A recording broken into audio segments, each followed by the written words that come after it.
আমি কি মিসকিন ব্যবসায়ী? এই শালার পোশালা, মিসকিন না হলে আমার কাছে 20 লাখ টাকা চাইতেছিস কেন? হ্যাঁ,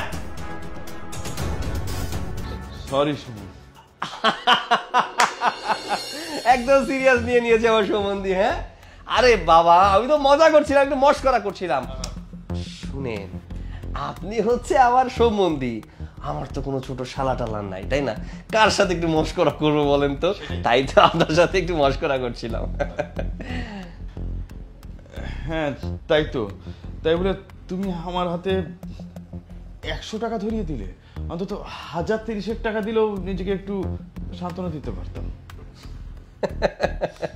আপনি কিন্তু একদম ঠিক কথা বলেছেন। হ্যাঁ, 30,000 টাকা দিলে কিন্তু আপনার হয়ে যেত, কিন্তু আসলে হয়েছে কি, আপনি 100 টাকা পাবেন যোগ্য, তাই আপনাকে 100 টাকাই দিয়েছি। যা, এবার ঘুমিয়ে পড়ো। তোরা ঘুমা। হ্যাঁ,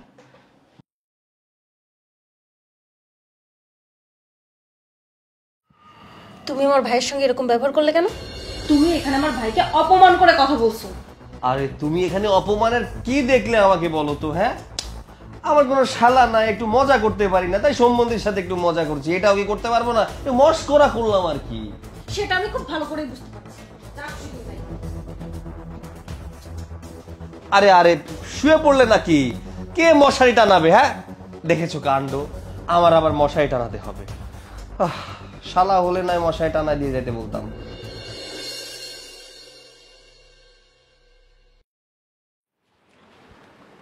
আরে আরে আরে আরে ভাইজান, আরে কি করছেন কি আপনি? হ্যাঁ, মাথা নষ্ট হয়ে গেছে নাকি? আপনি তো আমার মোবাইলটাই নষ্ট করে ফেলবেন। মানে মানে তোমার ফোন আমি কি করে নষ্ট করবো? মানে ফোনটা তো তোমার কাছেই আছে, সেটা আমি কি করে নষ্ট করবো? আরে এই চার্জারটা আমার, চার্জারটা যদি নষ্ট হয়ে যায় তাহলে আমি ফোন চার্জ দিব কি দিয়ে? কিভাবে দিবে মানে? আর চার্জারটাই বা কেন নষ্ট হবে? আরে একজনের চার্জার দিয়ে আর একজনের ফোনে চার্জ দিলে চার্জার তো নষ্ট হবেই। এটা কোনো কথা?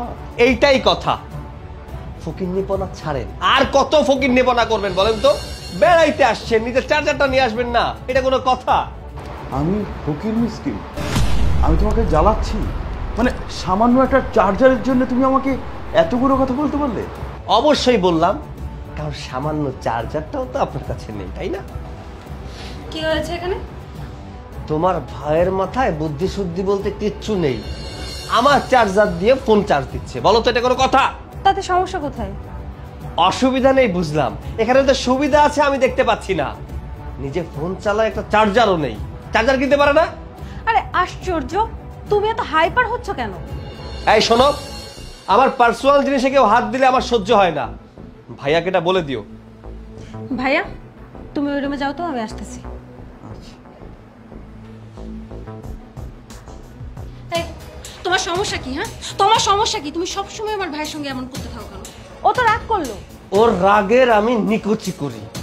ফারদার যদি আমার চার্জার দিয়ে চার্জ দেয় তাহলে কিন্তু ওর ফোনটাই আমি আছাড় দিয়ে ভেঙে দেব, কথাটা মাথায় থাকে জানো।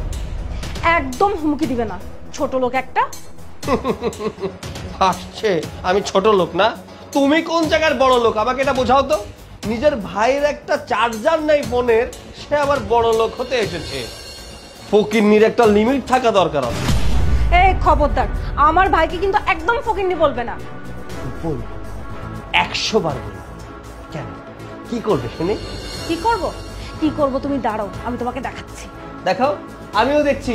এখানে দাঁড়িয়ে থাকবো না বসবো? তোমার সাথে কথা বলাই বেকার। হাট। আচ্ছা মীরা, সুমন না সবকিছুতে কেমন যেন আমার সাথে রিয়াক্ট করছে। ও আমাকে একদম সহ্য করতে পারছে না। মানে আমি যাই করি না কেন আমার সাথে কেমন যেন রেগে মেগে যাচ্ছে। ভাইয়া, তুমি কি বুঝতে পারছো না? ওই যে ওই বুড়িটা আর ওই বুড়ির মেয়েটা মিলে আমার জামাইকে ভুলভাল বোঝাচ্ছে, আর এই জন্যই তোমার উপর এভাবে রিয়াক্ট করছে। তারা কেন ভুল বোঝাতে যাবে? তো শাশুড়ি আর ননদ তো আমাকে দেখতে পারে না, দুজনে মিলে আমাকে অপমান করতেছে। ভাইয়া, শাশুড়ি আর ননদরা এরা তো এরকমই হয়, এরা কোনোদিনও বউদের ভালো চায় না।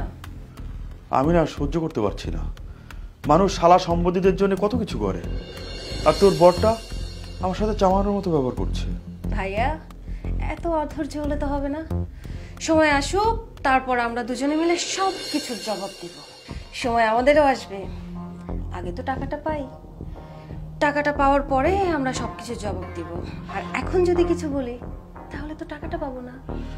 আচ্ছা মীরা, সুমন তো আর আগের মতো নেই, ও কি আসলে আমাকে টাকাটা দেবে? সোজা আঙুলে যদি ঘিটা না ওঠে তাহলে যে আঙুলটা হালকা একটু বাঁকা করব, টাকাগুলো সুসুর করে আমাদের পকেটে চলে আসবে। তুমি অত চিন্তা করো না। তোমার কি তোমার বোনটার প্রতি একটু ভরসা নেই? শোনো, অত কিছু তোমার চিন্তা করতে হবে না। তুমি একটা কাজ করো, তুমি গিয়ে টিভি দেখো, আর এসব চিন্তা ভাবনা আমার উপর ছেড়ে দাও।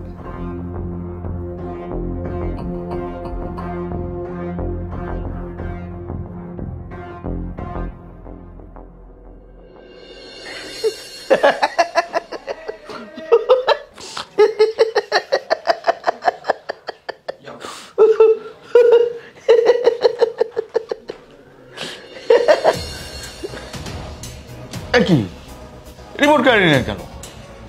বন্ধ তো করছি না, দেখেন। চ্যানেল চেঞ্জ করছেন কেন? আমি চ্যানেলটা দেখছি না। আমি দেখবো তাই চ্যানেল চেঞ্জ করলাম। আমি যেটা দেখবো আপনি সেটাই দেখবেন। জি না, আমি প্রথমে এখানে দেখতে বসেছি, আমি দেখবো। অথবা আমি যে চ্যানেলটা দেখবো আপনাকে সেই চ্যানেলটাই দেখতে হবে। ও, তাহলে আপনার বাড়িতে গিয়ে দেখেন। এখানে কেন? এটা আমার বোনের বাড়ি, বোনের বাড়িতে বসেও নিজের ইচ্ছা মতো টিভি দেখা যায়, বুঝেছেন? তো আপনার বোনের বাড়ি, আপনার নিজের বাড়ি তো না। এটা আমার নিজের বাড়ি। দেখেন মামিমা, আমি টিভি দেখতেছি, আপনার মেয়ে হঠাৎ করে এসে আমার কাছে রিমোটটা কেড়ে নিয়ে চ্যানেলটা চেঞ্জ করে দিল। এটা কোনো কাজ হলো বলেন? আরে বাবা, তুমি তো একটা দামড়া পোলা, তোমার সব টিভি দেখার সময় আছে? ছোট বোনের বাড়িতে এসে পড়ে রইছো কেন? কাজ কাম নাই? মামিমা, আপনি আমাকে থাকার খোটা দিচ্ছেন? ছি মামিমা, ছি। আরে বাবা যাও তো, বাবা যাও। বোন জামার বাড়িতে এসে পড়ে রইছো কেন? হ্যাঁ, বাদান মা, এভাবে জীবন চলে? আজকাল কাজের বুয়া বিয়া দিতে গেলেও সরকারি চাকরি, নাইলে ভালো ব্যবসায়ী খুঁজে। তুমি তো বেকার, বিয়া শাদী করবা না? আমি তো এখানে দেখার জন্য এসেছি মামি।